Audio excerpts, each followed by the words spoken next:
현장에 가고 있습니다. 지금 가는 현장은 창고형 건물인데 목재로 되어 있어요. 목구조로 된 창고형 건물입니다. 그래서 독일에서 목구조 구조물은 어떻게 시공이 되는지 한번 보여드리도록 하겠습니다. 사진을 좀 찍어가지고 여러분들이 좀 보고 그랬으면 좋겠어요. 네, 현장 갔다 왔습니다. 현장 가서 구조물 시공된 것도 보고 그리고 체크도 하고 그리고 또 사진도 좀 찍어 왔습니다. 여러분들한테 그 사진을 먼저 보여드리기 전에 먼저 이 구조물에 대한 설명을 해드리는 게 좋을 것 같아요. 그래서 이 건물을 먼저 이해를 하시고 되게 복잡한 건물은 아니거든요. 간단한 건물이니까 이해를 하시고 그 사진을 보시면 좀 더 이해가 잘 되실 것 같습니다. 여기 먼저 보시는 게 지붕의 평면이에요. 그러니까 지붕의 구조물을 위에서 쳐다본 게 되겠죠. 여기 지금 각 부재들의 명칭이 이제 독일 말로 적어 놨어요. 제가 목구조 한국에서 이게 어떻게 명칭이 정확하게 되는지 잘 몰라서 일단은 독일 말로 이렇게 적어 놨습니다. 그렇지만 설명을 드리면은 이게 뭔지 아실 거예요. 첫 번째 중요한 게 이 닥빈더라는 것입니다. 닥빈더 요렇게 있는 보거든요. 그래서 이게 사실은 메인보입니다. 메인보라서 거더라고 할 수도 있을 것도 같아요. 그냥 거더라고 하겠습니다. 거더라고 할게요. 이렇게 메인보가 있어요. 그리고 그 메인보, 그러니까 거더 사이를 빔이 지나가죠. 이렇게 빔이 지나가요. 이렇게 빔이 지나가고 그리고 이 위에는 그러니까 빔 위에는 뭐가 있냐면 판넬이 있어요. 판넬이 있어서 먼저 수직 하중 전달을 생각하게 된다면 판넬이 수직 하중을 받아내고 그 다음에 그 판넬이 받은 힘을 빔으로 전달을 하게 돼요. 이렇게 빔으로 전달을 하면 이 빔은 다시 그 힘을 갖다가 거더로 전달을 하게 되겠죠. 그리고 이 거더는 다시 이 거더 끝에 있는 기둥으로 전달을 하게 됩니다. 그래서 기둥은 다시 그 파운데이션 기초로 힘을 전달을 하고 그 기초는 다시 지반으로 힘을 전달을 하게 됩니다. 이렇게 수직 하중 전달 되게 간단하게 이해를 하실 수가 있습니다. 두 번째 수평 하중 전달이죠. 우리 수직 하중 전달, 수평 하중 전달 항상 생각을 해야 됩니다. 이제 두 번째는 이제 수평 하중 전달인 거예요. 첫 번째 힘은 뭐 이렇게 1번 힘이라고 하겠습니다. 수직 방향으로 오는 힘. 여기 평면에서 그죠? 수평의 힘입니다. 수평의 힘인데 두 방향에서 올 수 있는 거죠. 한쪽에서 오는 예를 들어서 풍하중, 다른 쪽에서는 부하중 이렇게 생각할 수가 있을 것 같아요. 여기에서 두 번째 방향, 이 수평 방향의 하중은 어떻게 저항이 되는가? 이 목구조를 통해서 먼저 이 힘은 이 여기 위에 있는 지붕의 구조를 통해서 여기 제가 그 홀츠페반드라고 했는데 수평 방향 저항 시스템으로 전달이 될 거예요. 얘를 갖다 그냥 어떤 다이어프램으로 봐도 되는 거예요.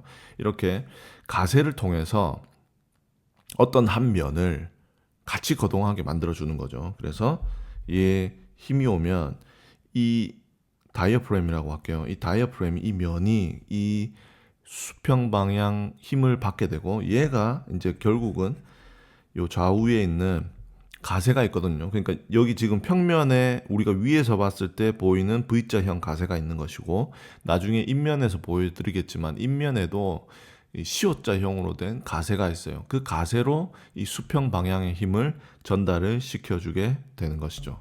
그러면 그 전달받은 힘은 다시 기초를 통해서 그리고 지반으로 전달이 되게 됩니다. 예, 그래서 여기에서 우리가 볼 수 있는 거는 평면에서 이 가세를 통해서 이 횡장 시스템이 구현이 되는구나 이런 내용을 잘 알 수가 있습니다. 자, 그리고 여기는 제가 아까 말씀드렸던 제가 하나 빠뜨렸네요. 하나를. 첫 번째 이 두 번째 수평 방향 힘에 대해서 말씀을 드렸어요. 그런데 첫 번째 수평 방향 힘에 대해서는 말씀을 안 드렸죠. 그러니까 2번 방향에서 힘이 온다면 1번 방향에서도 힘이 오는 겁니다. 그러면 얘는 어떻게 전달이 되냐? 사실은 만약에 얘도 똑같은 방법으로 한다면은 뭐 여기 어디에 이렇게 가세를 둘 수가 있어요. 이렇게 가세를 이거 해야 되는지 안 해야 되는지 모르겠지만 아무튼 이렇게 가세를 두를 수가 있어요. 그래서 이 힘이 이 가세를 통해서 전달이 되게 할 수가 있어요. 그렇지만 꼭 이렇게 해야 되는 거는 아니다. 여기에서 한 방법은 이 한 방향, 이 1번 방향의 힘은 라멘 구조를 통해서 받아내게 됩니다. 저항해내게 돼요. 그게 어떻게 생겼냐?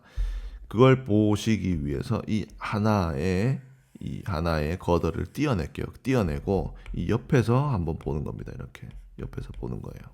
그랬을 때 우리가 이런 형태의 인면을 볼 수가 있습니다. 아까 말씀드린 그 거더가 이렇게 되어 있는 거예요. 지금 경사 지붕이죠. 경사 지붕에서 이렇게 거더가 있는 것이고, 그런데 여기 보실 수 있겠지만 얘가 지금 강접합으로 되어 있는 거예요. 모멘트가 전달될 수 있도록 계획이 되어 있습니다. 그러니까 여기가 핀 접합이 아닌 거예요. 핀 접합이 아니고 요 밑에 보시면 이제 이건 다시 여기서는 이제 핀 접합으로 되어 있는 거죠. 핀 접합으로 돼서 얘가 기초랑 연결이 되어 있습니다. 쉽게 시스템으로 표현을 하면 이런 거죠. 그러니까 이런 그 라멘 구조가 있어요. 근데 여기 그 모서리는 강접합으로 되어 있고 요 밑은 이제 핀 접합으로 되어 있는 거예요. 이렇게 우리 잘 알죠, 이런 거. 그죠? 그래서 지금 풍화중은 이렇게 사이드에서 수평 방향에서 오는 힘으로 우리가 이해를 할 수가 있게 됩니다. 이렇게 이제 되면 그 하중의 방향에 따라서 이런 모멘트가 발생을 하게 되죠. 그죠? 이렇게 해서 우리가 횡력에 의해서 저항되는 시스템, 라멘 구조로 저항되는 시스템을 만들고 그 라멘 구조가 있었을 때 특별히 강접합이 된 부분은 모멘트의 저항을 많이 받게 됩니다. 모멘트력을 많이 받게 됩니다. 그러니까 거기에 맞게 저항을 해줘야 되는 거죠. 그래서 여기에 보시면은 얘가 또 특별히 그 보의 그 깊이가 높아요. 그죠? 요 위에 보시면은 이렇게 얇다가 두꺼워지는 걸 보실 수가 있어요. 왜 그러냐면 이 윗부분은 모멘트가 거의 뭐 작용을 하지 않는 거예요. 거의 뭐 큰 역할을 하지 않습니다. 그러니까 요 부분인 거예요. 그러니까 굳이 그 모멘트에 대해서 높은 단면의 높이를 가질 필요가 없는 거죠. 그런데 여기 강접합이 된 부분은 모멘트 하중이 크고 그 하중을 견디려고 하니까 특별히 그 단면이 그만큼 확보가 돼야 되는 거예요. 그러니까 이런 형태의 단면의 움직임은 되게 경제적인 단면의 움직임이라고 보실 수가 있는 겁니다. 예, 이렇게 횡방향 아까 1번 방향 풍화중이 작용했을 때 이 그 구조물이 견디는 횡저항 시스템을 보실 수가 있었습니다. 그리고 그 다음에 여기는 다시 또 다른 인면이에요. 아까는 제가 여기서 본 그림을 이제 이걸 갖다가 이 방향에서 수평 방향으로 본 그림을 보여드린 거고, 이제는 어디서 보냐면 여기서 보는 거예요. 여기서 보는 거예요. 여기서 이제 인면을 보는 거예요. 이 A부터 C까지 가는 이 인면을, 그걸 갖다 그리니까 우리가 위에서 봐야 될 거는 뭐냐면 이 부분이죠. 그죠? 이 부분에 지금 이 윗부분에 가세가 있으니까 당연히 그 인면에도 가세가 있어야 되는 겁니다. 여기 보실 수가 있죠. 이렇게 가세가 있는 거예요. 그러면 아까 말씀드렸던 그 횡방향력이 왔을 때 얘가 그 윗부분에 지붕 평면에 있던 가세가 하중을 지금 그 건물 가에 있는 가세에 전달을 해주는 거예요. 그래서 얘가 뭐 압축력으로든지 아니면 인장력으로든지 이렇게 이 가세를 통해서 전달이 되고, 이 가세는 다시 이 수평 방향에 의한 내력들을 바닥으로 기초로 전달을 해주는 것이고, 이 기초는 다시 집안으로 그 수평력을 전달을 하게 됩니다. 그래서 우리가 여기에서 중요한 그 부재들이 뭡니까? 뭐 다 중요한 부재지만 첫 번째로 수직 방향 그 하중을 생각을 한다면 첫 번째 거더 있었죠. 그리고 또 페테 그 빔이 있었습니다. 그죠? 그거를 이제 우리가 머릿속에 들 수가 있을 것이고, 그리고 또 이제 수평 방향의 하중 전달을 생각한다면은 지붕에 있던 가세, 그리고 접합부, 그리고 인면에 있는 이 가세, 이런 애들을 갖다가 좀 유의를 해서 더 자세히 볼 수가 있는 거죠. 그래서 저도 이런 현장에 가서 제대로 시공이 되어 있는지, 계획대로 도면대로 시공이 되어 있는지 이런 거를 보러 갈 때 이전에 이제 보고 가는 거예요. 아, 여기에서 뭐가 중요하구나. 어떤 부분을 내가 자세히 봐야 되는가? 이런 것들을 이제 생각을 하고 가는 거죠. 그걸 생각하 그런 포인트를 잡기 위해서 좋은 첫 번째 시작은 이 구조물이 어떻게 구성되어 있는가, 그 하중 전달이 어떻게 되어 있는가를 먼저 알고 가는 거예요. 그래서 제가 여러분들께도 방금 그런 부분에 대해서 말씀을 드렸고요. 이제 사진을 보시면 좀 더 이해가 편하실 거예요. 여기 보이시는 게 지금 거더랑 빔의 접합부입니다. 여기가 지금 거더인 거예요. 지금 좀 높은 단면을 가지고 있는 보가 있죠. 얘가 거더가 이제 여기 보이시고, 그리고 그 거더에 연결되어 있는 게 이제 빔인 거예요. 그래서 아까 말씀드렸지만 다시 그 하중 전달을 살펴보면 여기 위에 판넬이 있죠. 판넬이 이렇게 하중을 전달을 해요. 그죠? 그러면은 그걸 받은 그 힘을 받은 빔은 다시 거더에다가 이렇게 그 힘을 줍니다. 그러면 이 거더는 다시 그 힘을 갖다가 여기 가세에 있는, 예를 들어서 뭐 여기 이 부분에 있는 기둥이 있거든요. 이 기둥에다가 힘을 전달을 해주는 거죠. 그래서 이런 접합부들의 그 디테일은 중요하다.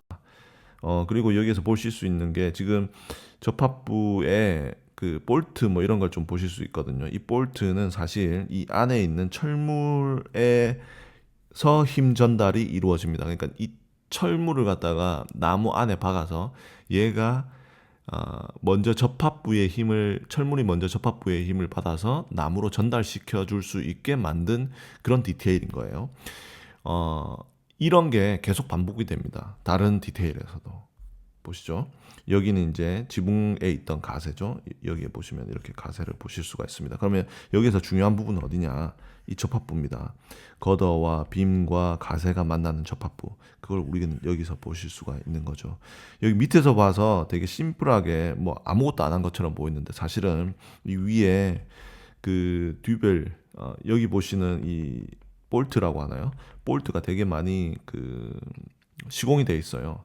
그래서 그것들을 통해서 그 수평 하중이 전달이 되는 거죠. 네. 이렇게 가세가 시공된 모습을 보실 수가 있고요. 여기 보시면은 이제 아까 말씀드렸던 그 강접한 부분도 보실 수가 있어요. 여기에 좀 더 자세하게 나와 있죠. 아까 말씀드렸죠. 여기 기둥이 있고, 그리고 여기가 거더고, 거더와 기둥이 지금 강접합으로 되어 있고, 왜냐하면 얘는 횡장 시스템이니까. 그래서 얘가 수평 하중을 받았을 때 이 강접한 부분, 기둥과 거더의 접합부는 높은 모멘트력을 받게 됩니다. 그러면 얘를 잘 견뎌내 주기 위한 디테일이 또 필요한 거죠. 그래서 여기 보시면은 여기에도 막 그 볼트가 시공된 걸 보실 수가 있어요. 이 볼트는 이 안에 여기 보시면은 그 여기 목구죠. 뭐라고 하죠 이거? 나무 보 안에 철물이 들어가신 걸 좀 눈치챌 수가 있어요. 왜냐하면 여기에 이렇게 어떤 그 틈이 있으니까 이 틈 안으로 그 철물이 들어가 있는 거예요. 그래서 철물이 들어가 있고 그걸 기준으로 얘 이렇게 그 볼트를 갖다가 다 이렇게 조여준 거예요. 그래서 얘 둘이 지금 같이 거동을 하게 되는 겁니다. 이 거더랑 기둥이랑. 그러면서 우리가 중요하게 생각하는 모멘트 전달이 되는 거죠. 강성도 있고 강도도 있고 그렇게 전달이 됩니다. 그리고 이거는 이제 바닥 부분이에요. 기둥과 여기 기초의 연결부를 보실 수가 있습니다. 원래 이제 여기도 똑같이 안에 철물이 들어가 있어요. 이 철물이 있고 이 철물은 여기 지금 안 보여서 그런데 안에 이런 그 H빔이 들어가 있어요. H빔으로 얘를 갖다 이 철물하고 연결이 되어 있거든요. 이렇게. 그래서 이 하중이 이제 H빔을 통해서 들어가고, 그리고 또 이 H빔은 이 바닥에 있는 기초에 또 연결이 되어 있어요. 앵커로.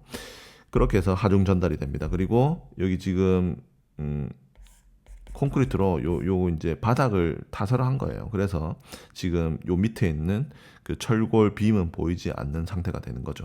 근데 여기서 중요한 거는 뭐냐면 항상 그 목 구조에서는 그 수분이 문제거든요. 그래서 그 물이 고여 있지 않게 디테일을 해야 돼요. 여기에서 그래서 볼 수 있는 것도 이 콘크리트 바닥과 나무가 딱 붙어 있지 않습니다. 이 항상 그 어느 정도의 이 공간을 놔둬야 돼요. 왜냐하면 거기에 물이 그 만약에 다 붙여 놓으면 거기에 물이 찰 수 있으니까 그러면 이제 그 곰팡이 쓸고 막 난리 나거든요. 그래서 이 목구조에는 또 디테일이 되게 중요하다.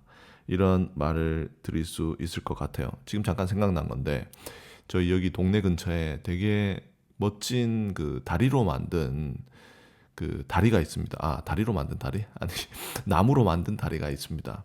그 나무도 본 곳이 무슨 나무라고 막 멀리서 수입해 온 거예요. 근데 얘가 곰팡이가 다 쓸어버렸어. 왜냐? 그 당시에 이 본고시 나무가 뭐 저기 강도도 좋고 강성도 좋고 오래 가고 내구성이 높고 해가지고 이제 가지고 온 거예요. 그래서 시공을 했는데 그 나무와 나무 사이에 틈을 안 준 거예요. 그러니까 그 다리가 있으면 나무와 나무 사이를 벌려놔야지 글로 물이 떨어져요. 근데 이걸 다 붙여놓은 거예요. 그러니까 물이 안 떨어져. 거기에 맺힌 거예요. 그러면서 거기에 곰팡이 쓸고 이제 난리가 난 거죠. 그래가지고 결국은 이 다리를 갖다가 철거를 했습니다. 철거를 하고 이제 다른 새로운 다리를 이제 지었죠. 그 목구조에서는 이 물 처리가 정말 중요한 거예요. 그러니까 아무리 재료 자체가 그러니까 여기서 제가 말씀드리고 싶은 건 뭐냐면은 사실 나무든 뭐 철근 콘크리트든 철골이든 어떤 재료를 쓰든 간에 제대로 시공을 해야 돼요. 그 재료 자체는 내구성이 되게 높을 수가 있습니다. 그렇지만 그걸 갖다가 잘못 또 시공을 했을 때 디테일이 잘못됐을 때는 아무리 내구성이 좋아봤자 또 그 건물 자체가 망가지는 그런 결과를 낳을 수가 있습니다. 아, 예. 그리고 이제 마지막으로 여기에 가세, 인면에 있는 가세 부분이에요. 아까 말씀드렸죠. 여기 위에 그 수직 수평 하중이 온다고. 그래서 그걸 갖다가 다시 또 우리는 인면에 있는 가세로 땅바닥으로 집안으로 전달을 시켜줘야 되니까 이런 V자 형태, V자가 거꾸로 된 아니면 시옷자 형태의 가세가 필요하다. 그래서 여기에 시공된 모습도 보실 수가 있습니다. 여기 위에 보시면은 접합부거든요. 다시 여기에 다시 또 철물이 이 보 안에 들어가 있어서 그걸로 인해서 접합부의 힘 전달도 이루어지고 있습니다. 예, 이렇게 오늘 간단하게 제가 현장 가서 찍은 사진을 기반으로 해서 그리고 또 이 창고형 건물의 그 구조도 같이 설명을 드렸습니다. 오늘 내용이 좀 도움이 되셨으면 좋겠네요. 도움이 되셨다면 구독과 좋아요 꼭 해주시고요. 그리고 저는 다음 영상에서 좋은 내용으로 또 찾아뵙도록 하겠습니다. 감사합니다.